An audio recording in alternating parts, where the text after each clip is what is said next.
As we shift from our social space to our talking circle, our chimes will support us in this transition. I need to do that one more time.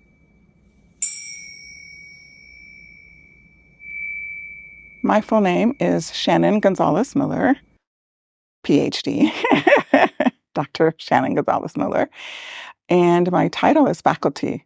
So I'm faculty with the with undergraduate education in the general education bookends, and also with the College of Education and Human Ecology, Department of Teaching and Learning. I teach for them as well.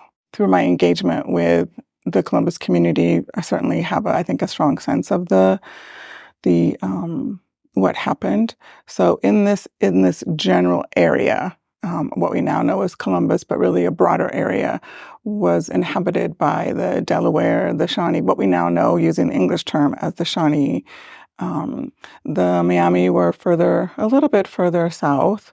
So those tribes, all the tribes were removed from Ohio, or from what we now know as Ohio. Most of them, at least the Shawnee, going to Oklahoma. So we are having this conversation in the Thompson Library on the campus of The Ohio State University in Columbus, Ohio. As you know, there are so many spaces on campus, but this was recommended, and I've done work in here before, and I think it's a really conducive space. So we're grateful for that. May our ancestors know that we are here with good intentions, and I welcome them into our conversation. So talking circle is traditional way of communicating, of telling stories, really. It's a space to tell stories. So it's a way to come together in a space where we are honoring each other in our spiritual ways of knowing and being. And when I say spiritual, I really mean Indigenous ways of knowing and being. So connecting to that and having our objects there is a way to ground us in our conversation and to connect to the reasons that keep us engaged in these conversations. So as introductions, let's begin with telling us who you are and about your family, if you would like to share that. Bring your family in. Anna, would you like to begin? My name is Anna Freeman. I was born outside of Lima, Peru, in a small town called Chosica, and I was adopted by non-Indigenous family members, by Canadian and American family members, parents, and I was adopted as a baby and grew up in Toronto, Canada, specifically the lands of the Mississauga of the Credit. And I'm here now in Ohio. I'm a fourth-year PhD student, and I'm studying in the Department of Arts Administration, Education, and Policy. Hi, I'm Melissa Beard-Jacob.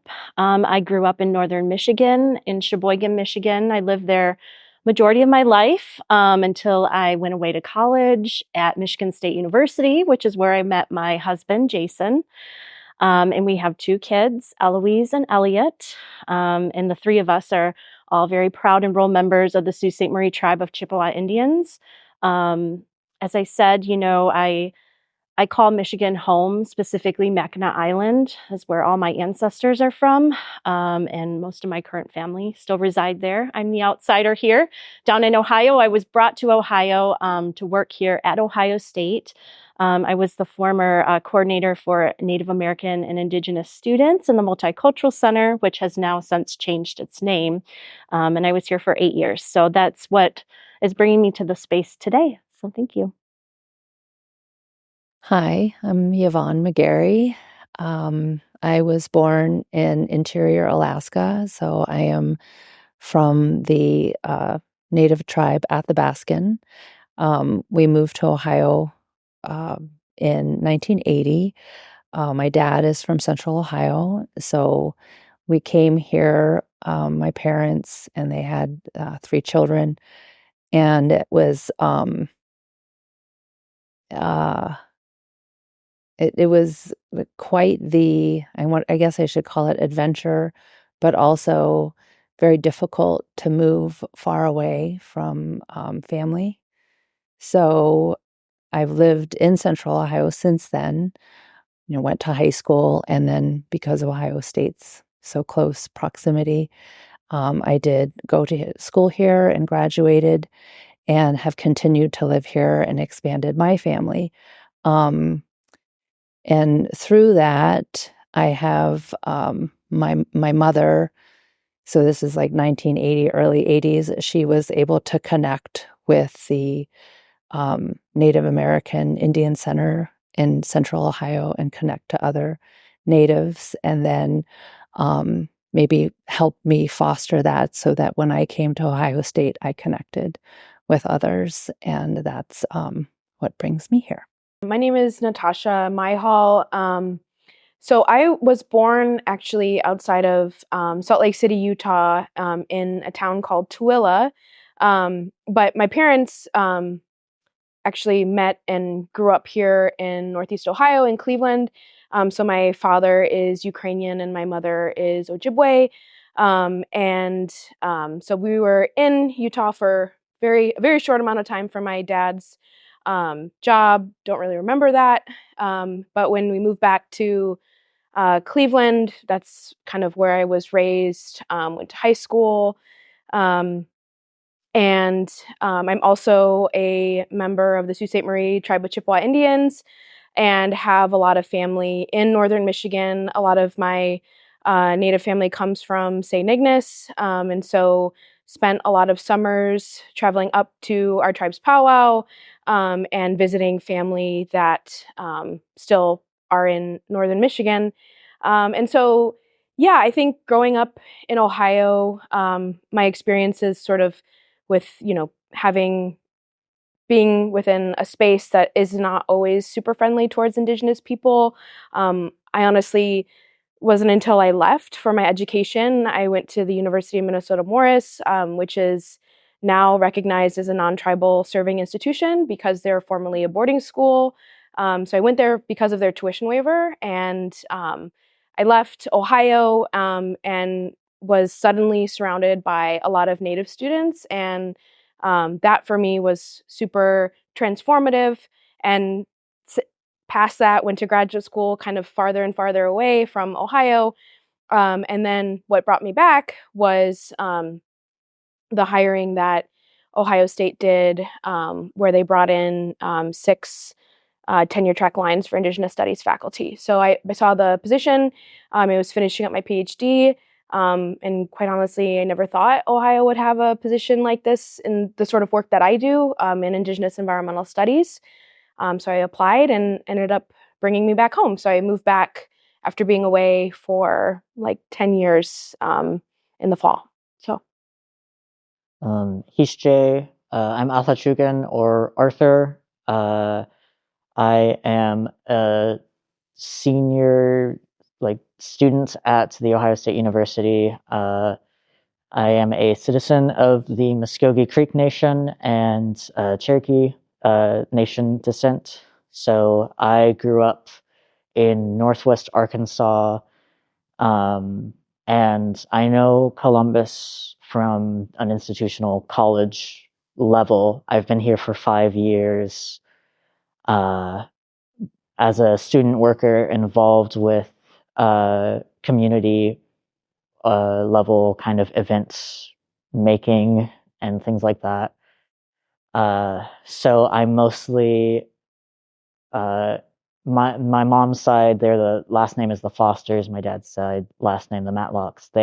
Most of my experience with Native community before Ohio State was visits with family in Oklahoma and driving back and forth. So there's my 5 years in Ohio for the Ohio State University has definitely been an interesting comparison between my experiences in the South in places with federally recognized tribes still in the state.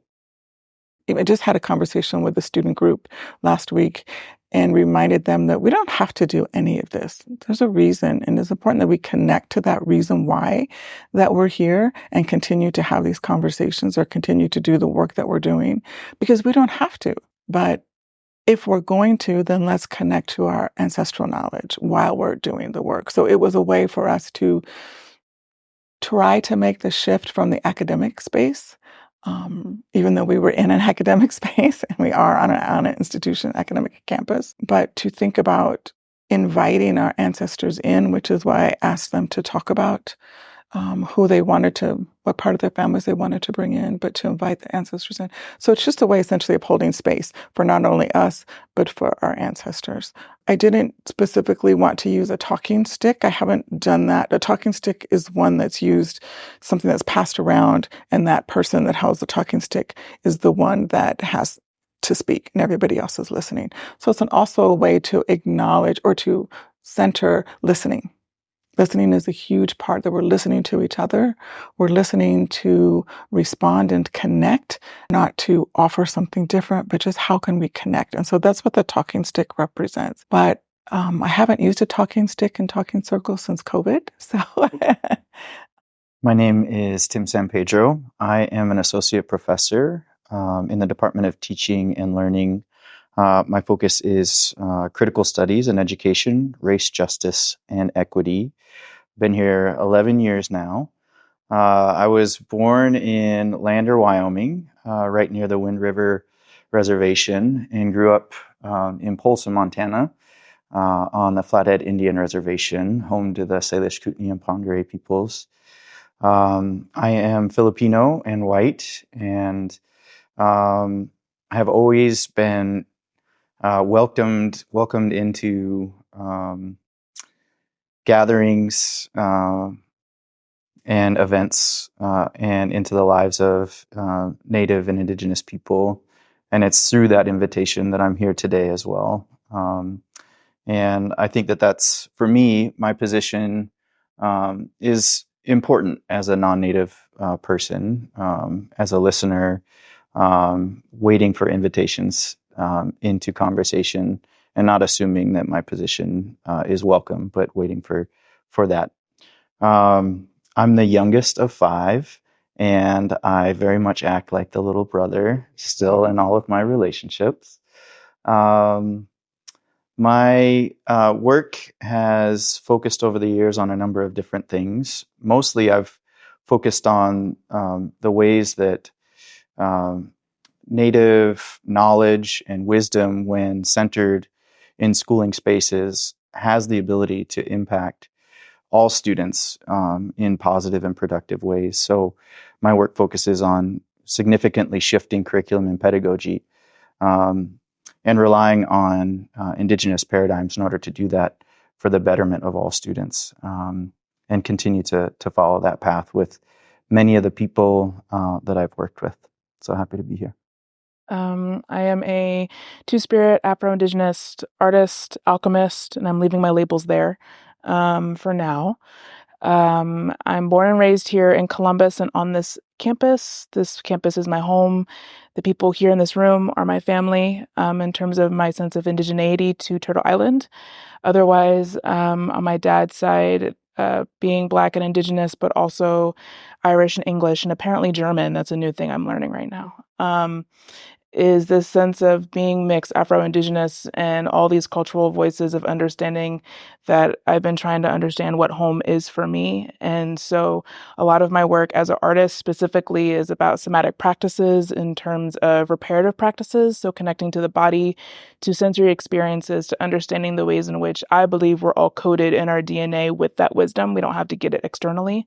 And I believe that specifically because of being the only child of my lovely parents. My mother is also in the room. And also my dad is here in spirit, as always, probably behind me right now. There's a sense of being of many peoples and understanding where I fit in terms of community. And I've really honored, especially my practice more recently, that I do carry that third space, not as an alternative, but as a bridge between all peoples. So being Two-Spirit as well as being mixed culturally and as a medicine practitioner, my relation to Columbus itself and the land, this is my homeland. This is what I believe is my homeland because I was born and raised here so far. I don't plan on going anywhere anytime soon. And so I've been in a lot of these conversations that talk about what is Columbus? Should we change the name? I've been involved in different things over the years in different roles. And I think today where I'm landing on this kind of conversation is I'm not quite sure if we still need to have the conversation. I think there's other conversations that we should be having. And I think it's a question between the community institutions that are inviting this conversation and who they're calling in and who they're not calling in. And I specifically always want to bring in ancestors that are seen and unseen, those that have feathers, scales, and are furry. I mean, I'm a little furry, I got my legs out right now.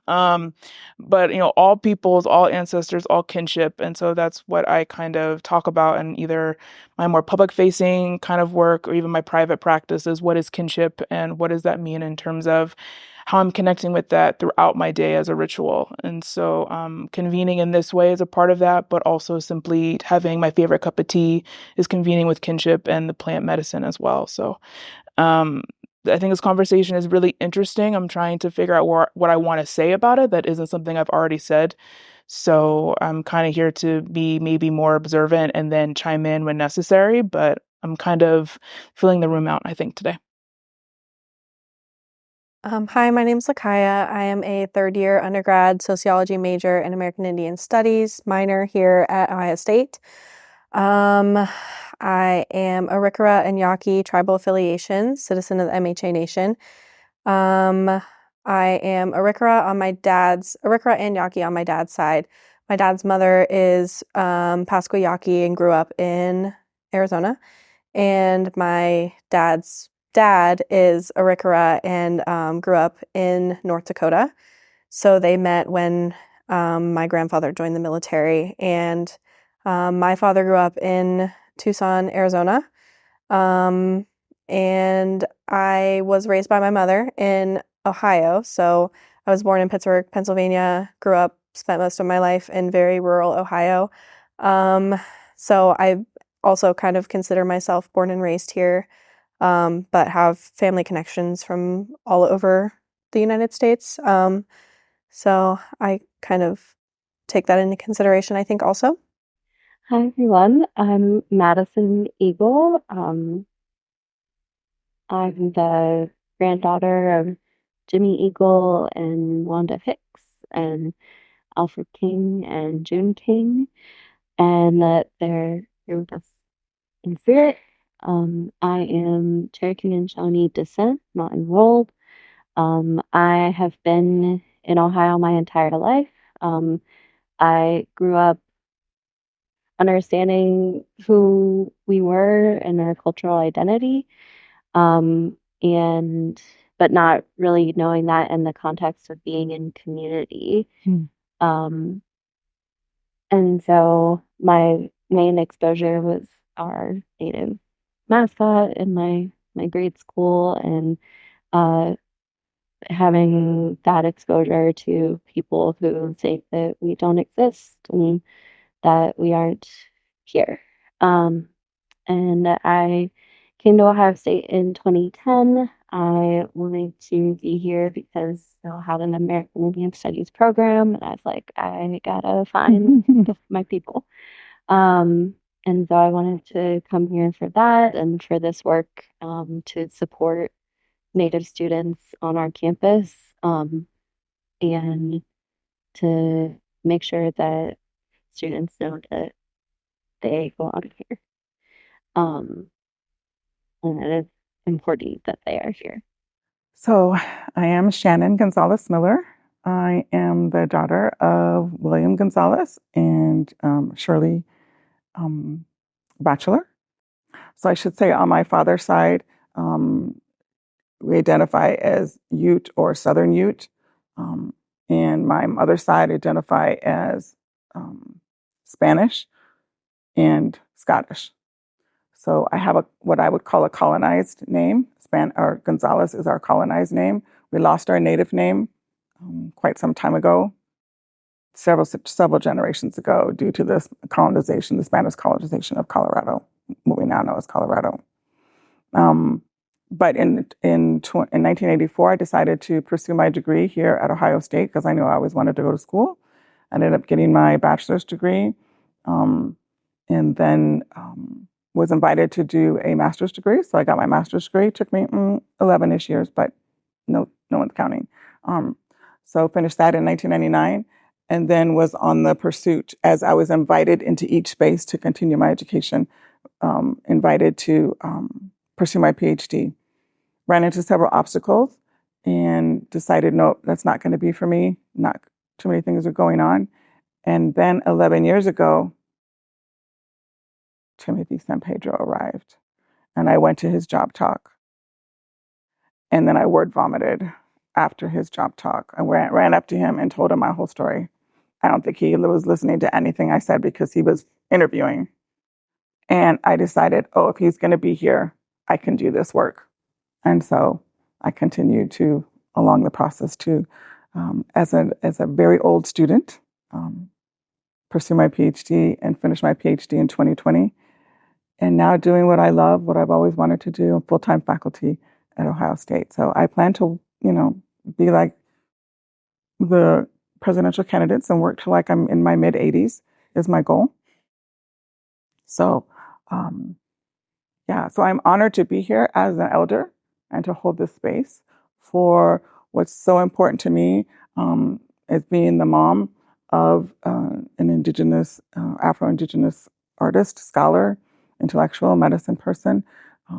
That it's very important to me that we bring in these multiple generation voices for the next generation of Indigenous scholars that will be here, Indigenous creatives, intellectuals, scholars that will hopefully occupy this space as well as the city of Columbus. So that's me. We've essentially done a check-in with our introductions because they were quite rich. But if there is anything else you would like to add about why you accepted the invitation to be here, what was important for you to answer this call? I guess the word I'll use here is just like activism, combining that with community, where there's that value of these spaces, not only as kind of constructive, creating this dialogue, but also these are very unique chances for people to come together when life like doesn't necessarily allow us to come together as frequently. Yeah, so I think for me, I was just looking forward to connecting with all of you again, because I don't physically work here anymore. So it can be kind of isolating, even though I'm here in Columbus. When I was working at the university, I encountered a Native person every day because I had Shannon, I had Maddie, I had Indigo, I had Art. There was always community around me. And right now I'm kind of, I guess, creating kind of my own community with my kids.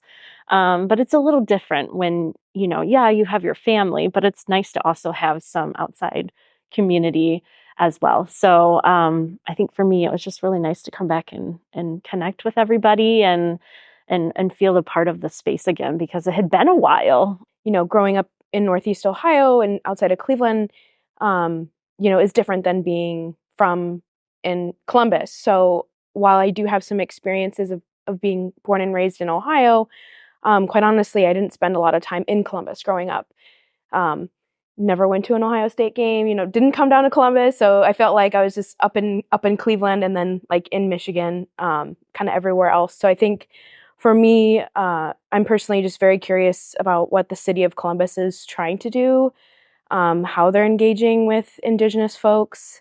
And for me too, I felt like this would be an opportunity to learn from folks who have been at Ohio State and know the communities better here than I do, because I'm really trying to learn how best I can kind of advocate for Indigenous issues on campus and also support Indigenous students. And so I thought that this space might give me a chance to just learn. Well, is there anything you want to share? I think for me, I think curiosity. I'm very curious about the project, but also I think the line about giving a voice to those who haven't had a voice, and that is always my.